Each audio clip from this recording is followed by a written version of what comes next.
dears. In today's class, we will learn about ourselves. Do you have confusion? What we have to learn ourselves? Yes. In your English textbook, they have given a chapter, self-reliance. What is self-reliance? Self-reliance means nothing but introspection. What is introspection? Introspection means knowing ourselves. Sitting calmly for some time, and we have to think for ourselves whether we are capable or not, whether we are good or not, whether we are helpful or not. All these things comes under self-reliance. Self-reliance means knowing the strength of one's and also the disgrace things which are even in our mind or in our heart. Okay, so in your chapter they have given about a self-reliance of a person, how he get motivated for himself, how he get through the self-reliance and how he put on his work forward. That is, they have given in your chapter unit 5. Before going to the textbook, let us see the new words which they have given in this chapter, that is in the page number 51, glossary. Spake, old use of poetic or past tense of a speak. Scream, very loud or high pitched cry. Ditch, long narrow canal cut into the ground. Grace, the mercy of God. Indomitable, this is an adjective, too strong to be discouraged. Self-reliance, ability to do things by yourself. Thunder, say something loudly or forcefully. Conquer, take complete control. Escapism, not facing reality, running away from reality.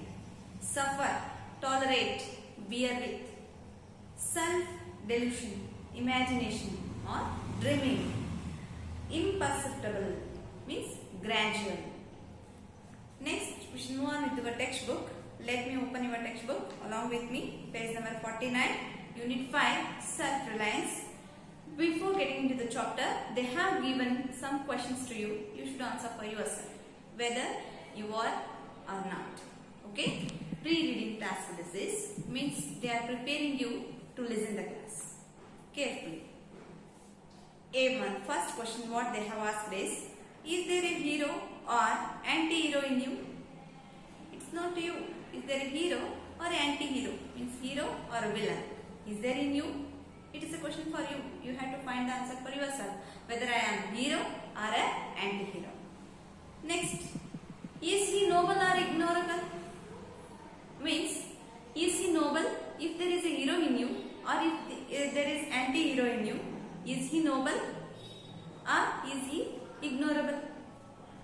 Next, is he helpful or dangerous?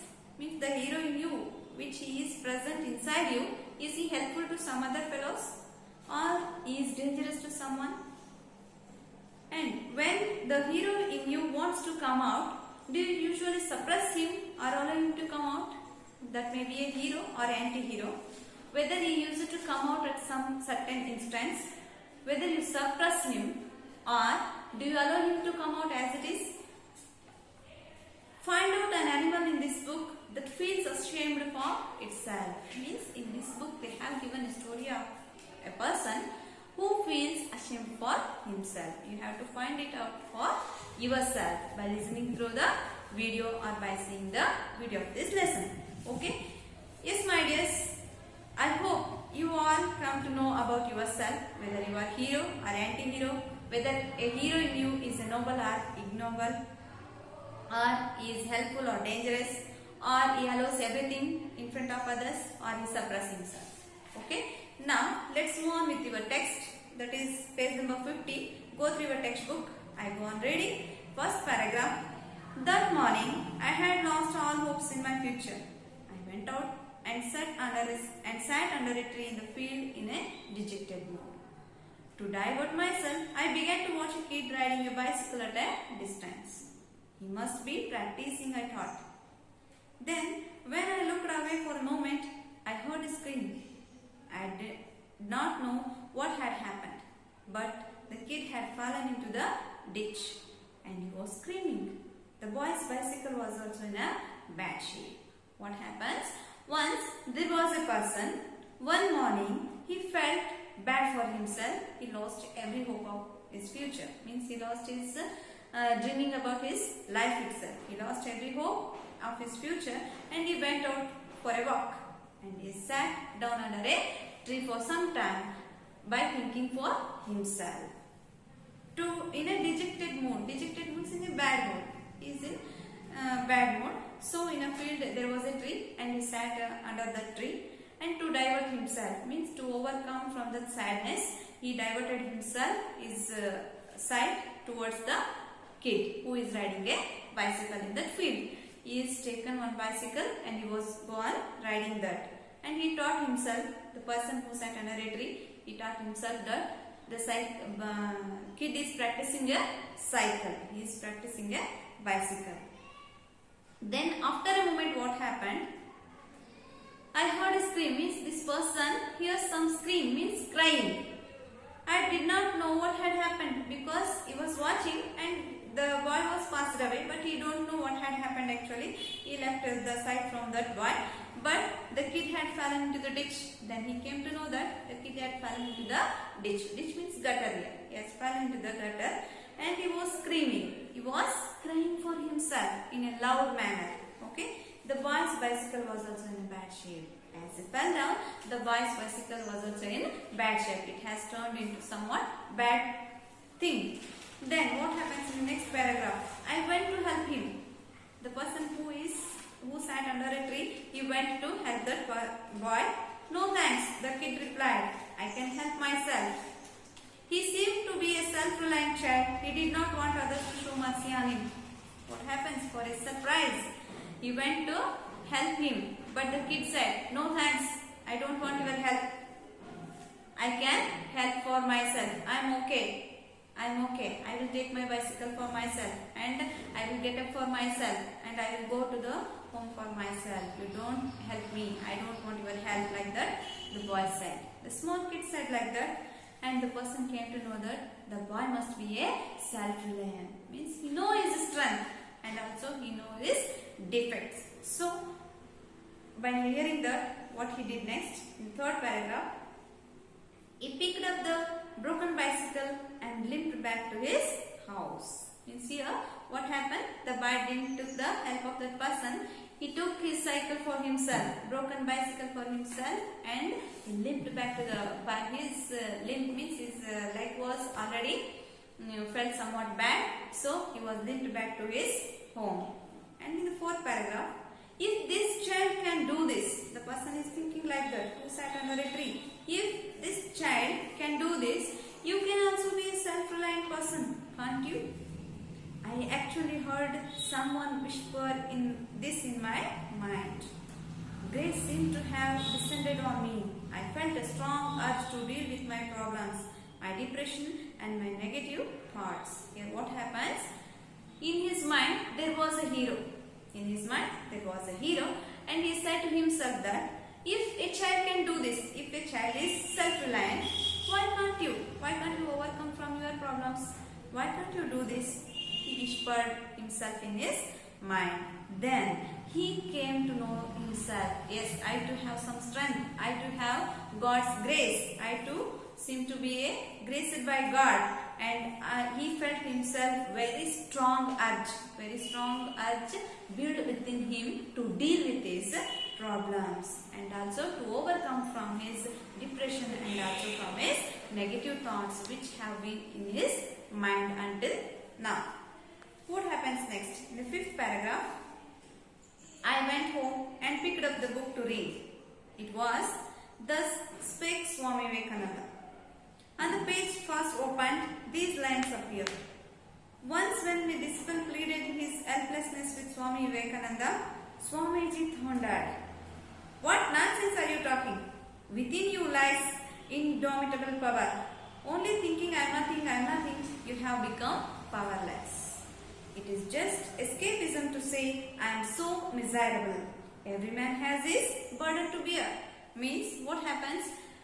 There was an urge in him by seeing that kid to have a self-reliant. and he went to his home. He picked up a book, and that was related to the Swami Vivekananda speaks, means the speakings of Swami Vivekananda, and there was a line in it. Once when a disciple, means when one of the follower of Swami Vivekananda came to Swami Vivekananda, and he was saying that I am nothing, I cannot do anything, I am helpless, like that he was crying. What happened? At that time, the Swami Vivekananda said to him, what nonsense are you talking? What nonsense are you talking? Everybody has strength. Everybody has strength to overcome from their problems. But the main thing is your thinkings, what you are thinking in your mind, that I am nothing, I can't do anything, I am helpless.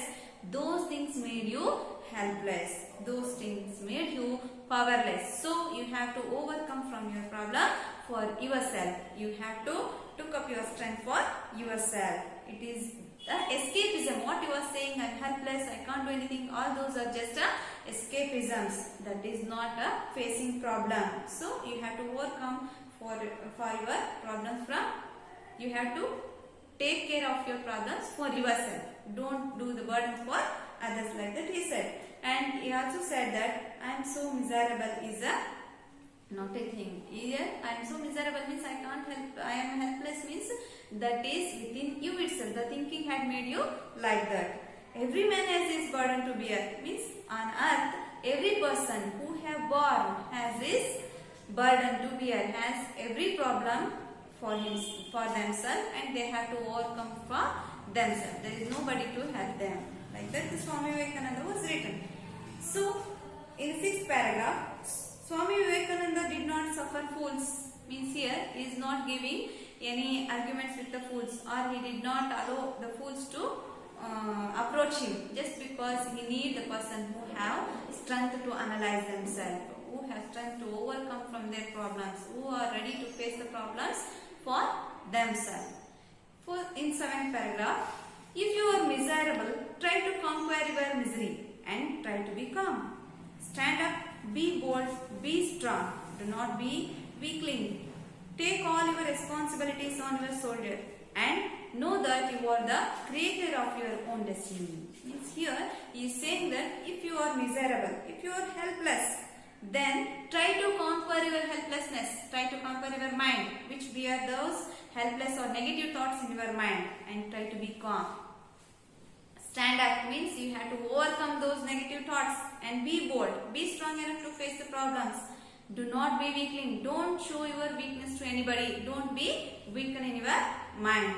Take all the responsibilities on your shoulders and know that you are the creator of your own destiny. Means what is your responsibility? Just take that for yourself and work hard to get the destiny. You are the creator of your own destiny. There is nobody to help you to reach your destiny. You have to overcome for yourself from your problems. In 8th paragraph, it is a big error to feel helpless. All the strength and success you want is within you. Means if you feel helpless, if you say I can't do this, I am getting tired, then it is the very big error what you are doing. You just think positively always that I can do everything, I can do everything, and I can do everything for myself. I don't take the help of somebody else. I will do everything for myself. You have to know your strength and you have to get success in your life for yourself. You have to invoke your strength within you. And in 9th paragraph, if we cannot help ourselves, there is none to help us. To think that there is someone in sweet delusion, this is the greatest lesson we should learn. Means here he is saying that if we cannot ourselves, if we cannot help for ourselves, if we are not thinking the problems which are facing actually in our life, if we do not overcome from those problems, there is nobody to help us in this world. Just because everyone needs a sweet delusion, but not a tough thing. This is the greatest lesson what we have to learn in our life. Then in the 10th paragraph, none else can help you. Friend, get a hold on yourself. Then stand up. Don't be afraid. In the midst of all miseries and all weakness, let the self come out. Faint and imperceptible thought it be at first. Means what you have to do, none else can help you. Nobody is there to help you. Get hold on yourself. yourself. You should hold your feelings for yourself. You should have holdings. You should have strength for yourself. Stand up means invoke the strength which is inside you, and don't be afraid means don't be afraid of anybody. Don't be afraid of your problems. In the midst of all the miseries means in the midst of all helplessness, in the midst of all weakness, what you have to do? You have to let yourself to come out. What you are. Your strength will be measured in the situation where you are handling the troubles, or where you are handling the problems in your life. And faint and imperceptible thought be at first means gradually the thought will come in your mind. Gradually the thought will come in your mind, and that will make sure that to invoke yourself, to show the strength of yourself for your problems, to overcome from your problems. The whole thing they are saying in this lesson is self-reliance. Means you should know about yourself, about your strength, about your weakness, and also you should overcome from the weakness, or you should overcome from the negative things or negative thoughts which is in your mind, that I am helpless, I can't do this, everybody is saying like that, how can I do like this? If you are thinking like that, just overcome from that and show your strength. If everybody is saying that you can't do that, just show them I can do. That is the strength of you, and you should invoke yourself. You should introspect yourself that what is your strength and what is your weakness. Overcome from your weakness and achieve something in your life, and that is the successfulness of your life.